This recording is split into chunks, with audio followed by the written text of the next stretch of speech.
Seal found dog at gas station. His shepherd sniffed out the dark secret hidden nearby. The highway had no name this far north. Just a scar cut through the Montana wilderness, swallowed on both sides by lodgepole pine and granite that didn't care whether you lived or died. Wyatt Callahan drove the same way he'd done everything for the past 3 years, on autopilot, hands at 10 and 2 eyes, seeing nothing worth seeing. The Silverado's heater had quit somewhere outside Missoula. He hadn't bothered to care. Outside, the blizzard came in sideways. Not the pretty kind people photographed from warm windows. The kind that killed cattle in open fields and froze the spit in your mouth before it left your lips. The wind hit the truck in irregular bursts, each one trying to shove him toward the guardrail, toward the drop-off beyond, toward something final. He let it push. Straightened the wheel each time without thinking, the way a body keeps breathing, even when the mind has made other plans. The paper bag on the passenger seat held 2 things, a fifth of Jim Beam still sealed, and a letter he'd written 4 days ago and hadn't mailed because there was no one left to send it to. His phone hadn't rung in 11 weeks. He'd counted. The sign for the gas station materialized through the white hand-painted plywood, the letters running where water had gotten under the paint. Fuller's Fuel. Last gas 87 miles. The kind of place that existed because it had to, not because anyone chose it. Wyatt pulled in. The pump island had one working light. The station itself looked like it had given up in the 90s and just hadn't fallen down yet. He left the engine running, stepped out, and the cold hit him like a fist with bad intentions. 22 below with the wind, his brain registered automatic, the same part of him that calculated ballistics while the rest shut down. He didn't need the gas. He needed the whiskey to be somewhere other than a paper bag for the next 2 hours of driving. Inside smelled like motor oil, old coffee, and cigarettes. A man behind the counter, big 50s, a jaw like a cinder block, watched him with the kind of still that wasn't relaxed. The kind that was ready. Wyatt noted it the way he noted everything, filed, cataloged, weight assigned. He grabbed the Jim Beam off the shelf and set 2 20s on the counter without speaking. The man didn't move to take them. "Road's gonna close in an hour," he said. "Highway patrol advisory." "I know. Might want to think about staying put." Wyatt looked at him. Looked through him, really. "Keep the change." Outside, the wind had picked up another 10 miles an hour. He was almost to the truck when he heard it. 3 years out of the teams, and the ears didn't quit. A sniper's hearing, his instructor at BUD/S used to say, was the last thing to go and the first thing that saved you. Under the howl of the wind, under the diesel rattle of his engine, under everything, a sound. Low. Wet. A sound that had no business being outside in that cold. He stood still for 4 seconds, tracking it. Behind the main building, past the pump island, where the light didn't reach. He should have gotten in the truck. He moved toward the sound instead, boots crunching through 6 inches of fresh powder. Rounded the corner of the station and stopped. A boneyard of dead vehicles and scrap metal stretched back into the dark. Rusted axles, cracked engine blocks, the gutted shell of a camper from a different decade. And at the far edge of it, chained to a steel post with a tow cable, not a rope, a cable, the kind rated for 12,000 pounds, was a dog. German Shepherd, or what was left of one. The animal had been big once. You could see the frame of it under the skin, the architecture of something powerful and trained. Now the skin pulled tight over every rib. Its coat was patchy dull, threaded through with scar tissue in patterns no accident produced. Ears pinned back against the cold, shaking in full-body tremors that weren't just the temperature. The cable around its neck was so tight, Wyatt could see where it had worn the fur away. He stood in the dark for 2 seconds, and something that had been very quiet inside him for a very long time made a sound. He went back to the truck, grabbed the bolt cutters from the tool chest in the bed, the ones he'd carried on 6 deployments, and couldn't explain why he still owned. Walked back through the snow. The dog watched him come. Didn't growl. Didn't flinch. Just watched with eyes that had learned not to hope. It took him 40 seconds to cut through the cable. When it fell, the dog dropped to its chest, too weak to stand on its own. Wyatt crouched down, got his hands under the animal, felt every vertebra sharp as a blade beneath his palms. "Come on," he said. "You're done out here." He was halfway to the truck when the dog twisted. Not panicked, deliberate. It fought free of his grip with what had to be the last reserves of something beyond strength, dropped to the snow, and began dragging itself on legs that barely worked. Not toward the road, not toward warmth, toward the dark. Wyatt watched it go, watched it claw through the snow with bloody paws back into the boneyard, back past the scrap metal, back toward a shipping container the size of a school bus sitting in the far shadow of the lot, padlocked shut. The dog reached the container door and collapsed against it. And then it sat up straight as a soldier, spine locked, muzzle pointed at the door seam. The posture stopped Wyatt's heart for a full beat. He knew that posture. He'd seen it in Kandahar and Mosul, in places that didn't have names in any report. Hard alert. The body language a military K-9 used when it had found something it was trained to find, and it was not leaving until someone with opposable thumbs did something about it. This wasn't a stray dog. This was an operator still on mission. Wyatt stood in the dark for a long moment, watching the dog hold its position. Hard alert wasn't something a dog performed. It wasn't a trick. It was the suspension of every survival instinct, hunger, pain, cold, fear in service of the mission. He'd seen handlers lose fingers trying to pull a dog out of hard alert before it was ready to release. The animal in front of him was bleeding from both front paws, running on empty in every biological sense of the word, and it had not moved a millimeter from that door. Whatever was inside that container, this dog had decided it was worth dying over. Wyatt walked back to the truck. He didn't think about it. Thinking had stopped being useful to him somewhere around year 2 after separation, when the VA therapist had used the word closure one too many times, and he'd walked out and never gone back. He operated now on instinct and muscle memory, which was maybe why he was still alive when he didn't particularly want to be. He pulled the pry bar from the tool chest. 18 inches of hardened steel-taped handle, the kind that didn't bend. When he came back around the corner, the dog hadn't moved. It tracked him with those eyes, pale amber, almost gold, burning with something that had no business surviving in an animal this damaged. Its whole body was shaking from cold and blood loss, but the spine stayed straight. The muzzle stayed pointed. Wyatt crouched a foot from the animal. Up close, the scars were worse. Some of them were old, healed to smooth ridges. Some weren't. The cable had been on long enough to change the shape of the neck beneath it. "You're K-9, he said quietly. Not a question. The dog's ears came up a fraction. "What unit?" "Nothing." But the eyes stayed locked on him with an intensity that pressed against his sternum. He'd served alongside 4 different K-9 teams in his time on the teams.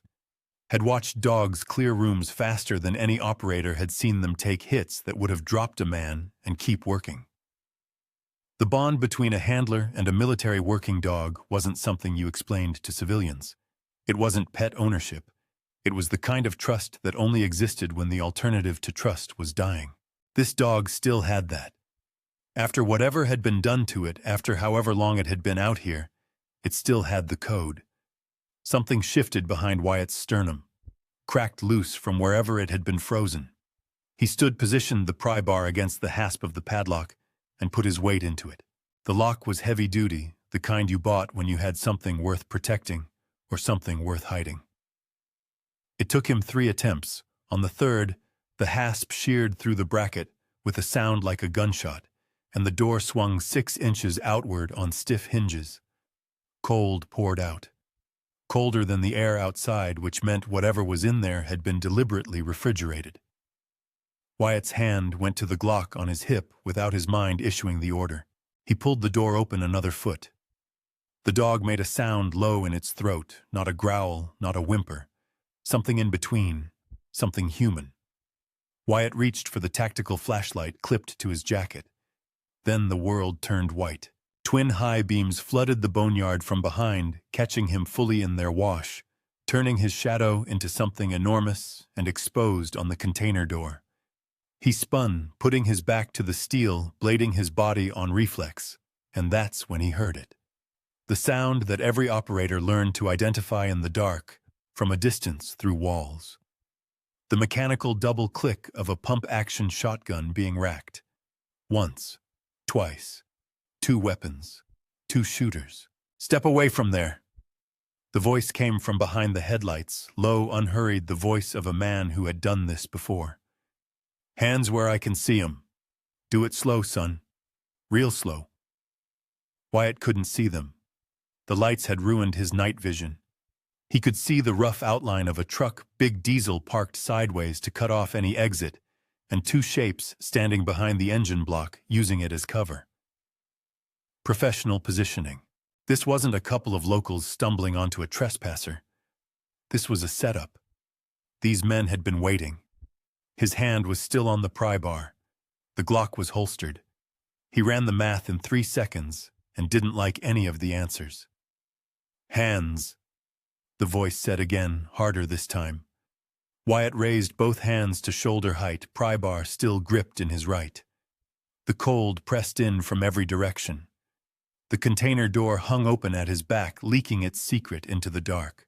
And beside him on the frozen ground, the dog held its position. Still sitting, still alert, still on mission, waiting to see what happened next. Wyatt had run this calculation before. 2 shooters covered position 12 feet of open ground between him and the nearest cover. Shotguns at that range meant the spread would catch him before he cleared the first step. His Glock was holstered. His hands were up. On paper, he was finished. But Silas, the man behind the voice, the man who ran this lot, made the mistake every overconfident man eventually made. He talked instead of acted. "You picked the wrong place to snoop around, friend. Nobody out here for 40 miles. Highway patrol won't run this road till morning." A pause loaded with meaning. "So you're gonna want to think real careful about what comes next." Wyatt listened to the distance between the words. Listened to the footing one man had shifted his weight, left boot crunching snow. The other was 2 steps further right than before, trying to flank without being obvious about it. He filed it. Kept his hands up. Kept his face neutral. The flanker was moving too fast, too eager. Amateur confidence. He wanted this over. "Last warning," the flanker said, and Wyatt could hear the youth in it, the adrenaline spike. "Drop the bar." Wyatt's fingers loosened on the pry bar. Let it hang from his grip for 1 beat, 2, and then Coda moved. It wasn't a charge. The dog had nothing left for a charge. What it did was surge upright on legs that should not have worked, cover 6 feet of ground in a broken scramble, and sink its teeth into the flanker's forearm with everything it had left. The shotgun swung wild. The shot went into the sky. The sound hit Wyatt's chest like a physical thing. He was already moving. He dropped below the sight line, drove straight at Silas, covered the distance in 4 strides. Silas got the barrel turned, but not leveled. Wyatt took it by the stock with his left hand, drove his right elbow into the man's jaw, and stripped the weapon before Silas hit the snow. The flanker was screaming, fighting to shake Coda loose. The dog hung on teeth, locked body dragging, and then the sound cut through everything. A wet, sharp crack. The shot the flanker managed to fire point blank at the ground, close enough that the muzzle flash singed his own sleeve. Coda dropped. The dog hit the snow and didn't make a sound. That silence was worse than any cry could have been. Wyatt turned. What happened in the next 4 seconds existed outside of memory, in the part of a man that training had carved down past thought. The flanker was large, 6'2" broad, had 30 pounds on Wyatt easy. None of it mattered. Wyatt closed the distance, controlled the weapon. Hand applied a wrist lock that left no options, and put the man face down in the snow with both arms at angles they weren't designed for. The flanker stopped moving. Wyatt secured both weapons in the snow 10 feet from either man, where they'd have to stand to reach them. Silas was conscious, sitting up, one hand at his jaw, watching Wyatt with eyes that had recalculated everything. "Don't," Wyatt said. One word. The kind of quiet that was louder than shouting. Silas didn't. Wyatt crossed to where Coda had fallen. The dog was on its side, breathing shallow, rapid, the chest working too hard. The round had caught the left shoulder high. Blood was spreading dark and fast against the white snow, moving the way blood moved when it had somewhere urgent to be.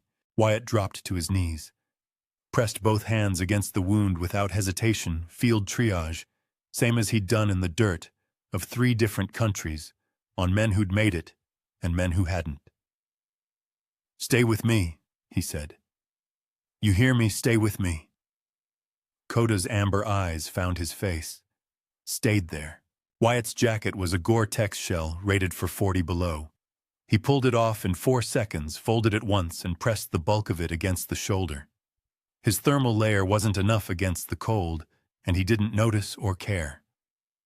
The dog's breathing steadied fractionally. Just fractionally. Then those eyes, still burning, still somewhere between this world and the next, drifted past him. Moved to the container door, still hanging open in the dark. Wyatt followed the look. The container exhaled cold into the night. The darkness inside it was total patient waiting. Whatever was in there had waited a long time already. Coda made a sound, almost inaudible, the smallest possible indication of direction.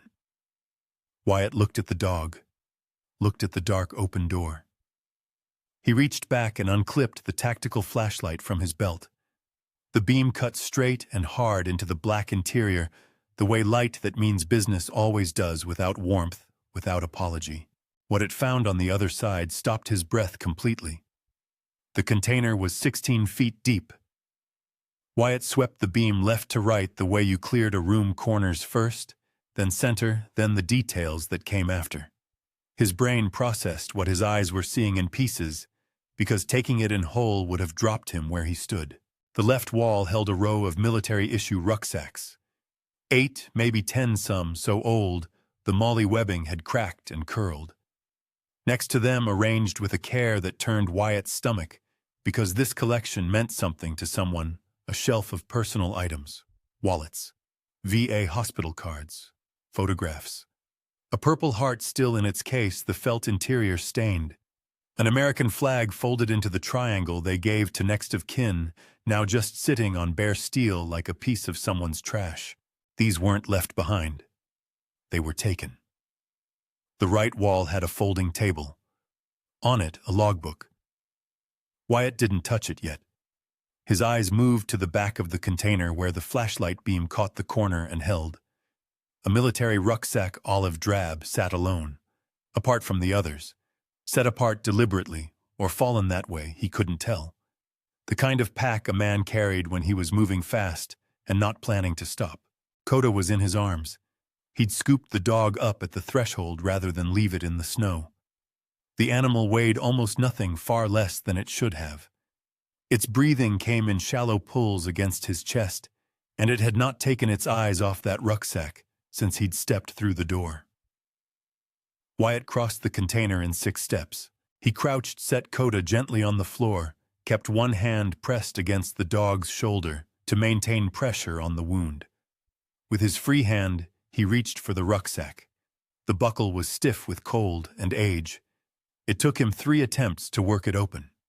Inside clothes, a K-bar in its sheath, a water-damaged journal, a folded photograph. And beneath all of it, in the bottom of the bag, wrapped in a piece of cloth that had once been a t-shirt. A dog tag. 2 of them actually on the same chain. Standard issue. He lifted them into the flashlight beam. The metal was dark. Not tarnished dark with something that had dried and set over a long time. He didn't need to see the name to feel what was coming. The same way you didn't need to see the tripwire to know it was there. Your body knew before your brain did. He read the name anyway.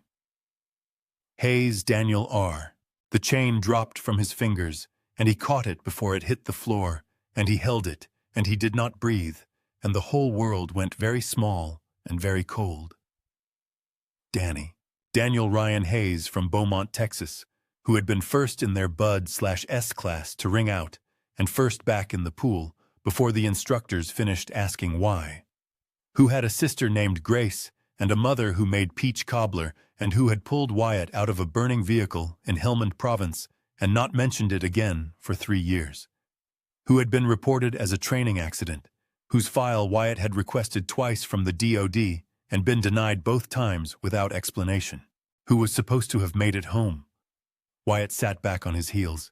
His hand found Coda without looking, settled against the dog's ribs, felt the heartbeat underneath, fast and shallow, but present, still present. The dog tags were in his other fist. He understood it now. The pieces didn't fall into place so much as they crashed the way a structure failed all at once rather than slowly. Coda wasn't a stray. Coda was Danny's dog. His K9 partner, his working animal, the other half of whatever team they'd sent him home from overseas on. And when Danny had come through this stretch of Montana, maybe on leave, maybe driving home to Beaumont, maybe just passing through, Silas had seen what he saw in everyone who came through alone and tired and far from anyone who'd notice opportunity. Danny hadn't made it out of Fuller's Fuel, and Coda had been here since. Chained to that post, held here.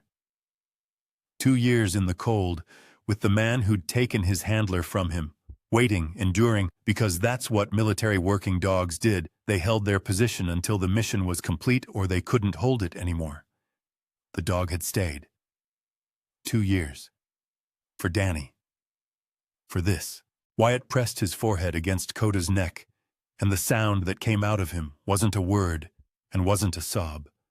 It was something that had been building for 3 years and had never found a way out until this exact moment, in this exact cold and dark, holding the last thing left of the best man he'd ever known. The blizzard howled against the container walls. Outside, somewhere in the dark, Silas was still in the snow. Wyatt didn't care about Silas right now. He pressed the dog tags against his chest with one hand and kept the other flat against Coda's heartbeat. And he let it happen, all of it, everything he'd driven 200 miles into a blizzard to stop feeling forever. He let it happen because there was no stopping it now. He heard the cruiser before he saw the lights. The siren was running low, no wail, just the pulse of red and blue against the tree line diffused by the snow into something almost soft. Wyatt was sitting on the floor of the container with his back against the wall, Coda across his lap, one hand keeping steady pressure on the shoulder wound. He'd been sitting there for some amount of time he could not have named. The dog tags were in his fist. He was still there when the boots crunched up to the container door. "Sir?" A flashlight different from his own. "Sir, I need you to step out of there and show me your hands. Nice and slow." Wyatt looked up. Young deputy, late 20s, maybe 30. Flathead County patches on the shoulder. Hand on his sidearm, but not drawing. Eyes moving across the scene outside, first Silas sitting against the truck tire, the flanker face down in the snow, both secured with zip ties from Wyatt's gear bag. The 2 shotguns laid out in the snow. The deputy's eyes came back to Wyatt. To the blood. To the dog. "Sir, hands where I can see them." Wyatt didn't move. Something had broken open in him inside that container, and he hadn't found the edges of it yet. He knew in the part of his brain that was still running the operational track that he looked bad. Covered in blood, Coda's blood, mostly. Thermal layer, no jacket temperature still dropping. Dog tags in one hand. The other hand pressing a folded Gore-Tex jacket against a dog's gunshot wound. 2 men immobilized in the snow outside. A container full of evidence of things that would take a federal task force months to fully catalog. He knew how this looked. He didn't move anyway. "Deputy." His voice came out flat and strange, like a voice from the bottom of a well. "There's a logbook on the table behind me. You need to photograph every page before you touch it. And you need to call the FBI field office in Missoula, not county. This is federal. Sir, I'm going to need you to..."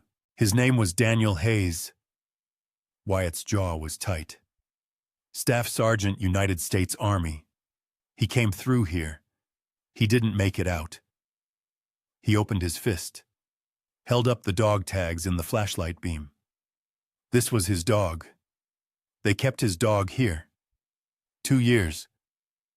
The deputy had gone very still. Wyatt's hand came down. He looked at Coda's face, the amber eyes half open, now glassy with blood loss and cold, but still tracking. Still finding his face and staying there. "I'm not putting him down," Wyatt said. The words came out quiet and absolute. "Anybody tries to take him, we're going to have a problem." "No one's taking the dog, sir. I need a vet. Not tomorrow, not after the paperwork. Right now." "I understand." The deputy spoke carefully, the way people spoke to men they weren't sure about. "But I need you to work with me here. Can you tell me your name?" "Callahan. Wyatt Callahan. Former Chief Petty Officer SEAL Team 3. He said it the way men said it who'd been a long time out former. The word that meant the best thing you'd ever been was behind you now. "Danny was my teammate. He was my—" He stopped. The deputy waited. Wyatt pressed the back of his hand against his mouth for 3 seconds. Hard. The way you'd press a wound. "He was my brother," he said. "We weren't related. Didn't matter." The deputy crouched down at the container threshold. He was close enough now that Wyatt could see his face clearly, young, yes, but not soft. A guy who'd grown up in this country and knew what cold did to men and animals alike. His nameplate read Miller. "Okay," Miller said. "Okay, there's an emergency vet clinic in Kalispell. 40 minutes in this weather. My partner's en route, he can stay with the scene. I'll drive you both." Wyatt looked at him. "But you have to stand up," Miller said. "You have to let me help you get him to the car. Can you do that?" Wyatt's grip tightened on the dog tags. The blizzard pushed a gust through the open container door, sent a thin sheet of snow across the floor. He looked down at Coda. The dog was watching him. Only him, nothing else. And then, so slight Wyatt nearly missed it, Coda lifted his head a 1/4 inch off Wyatt's thigh and set his chin on the hand holding the dog tags. Just that. Just the weight of it. The same way a man put a hand on your shoulder when words ran out. Wyatt exhaled. Long, ragged all the way down to the bottom. "Yeah," he said. "Okay." He got to his feet with Coda in his arms and walked out of the container and into the red-blue pulse of the lights, and he did not look back at what was inside it. There would be time for that. Federal prosecutors would have years for that. Right now there was only 40 miles of Montana highway, a dog that needed a surgeon, and one small, impossible fact that Wyatt Callahan was only beginning to understand. He was still here. He was still here. Spring came late to that part of Montana. It always did. Winter held the ground the way stubborn things held on long past. Welcome past reason, past the point where anyone believed it would ever release. And then one morning, you stepped outside and the air had changed, and the creek at the bottom of the hill was running again, and the light had a different quality to it, not the hard white of snow reflected cold, but something softer with actual warmth behind it. Wyatt noticed it the morning Coda chased a squirrel to the edge of the porch and pulled up short, remembering his shoulder sitting down with the dignified expression of a dog pretending he'd meant to do that all along. Wyatt laughed. It came out rough, unpracticed, like a door opened for the first time in years. But it came out. He was sitting in a wooden chair on the porch of a rental cabin 12 miles outside Kalispell. 2 rooms, a wood stove, a lake view. Nothing else that he'd taken month to month starting in February after the surgeries, after the FBI interviews, after the calls from Washington that he'd answered, and the ones from reporters that he hadn't. The chair had been on the porch when he arrived. He'd sat in it every morning since coffee going cold in his hands, watching the water change with the light. He had not driven west again. He had not opened the glove box where the paper bag had been. He didn't know exactly when he'd stopped thinking about what had been in that bag. Only that one morning, he'd realized he hadn't thought about it in 3 days, and the realization had felt like surfacing.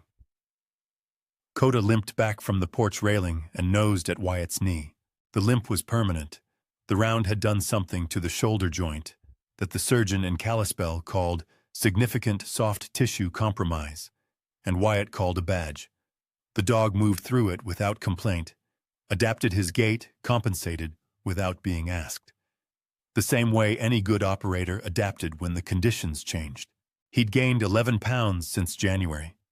His coat had come back full and dark, the bald patches filled in. The scars were still there, would always be there, but they sat differently on a dog who ate twice a day and slept on a cedar-stuffed bed by the wood stove. Wyatt set his coffee down and scratched behind the dog's ears. Coda pressed into the contact, pushed his big head against Wyatt's palm. The FBI had spent 6 weeks at Fuller's Fuel. The logbook alone had taken down 14 individuals across 4 states.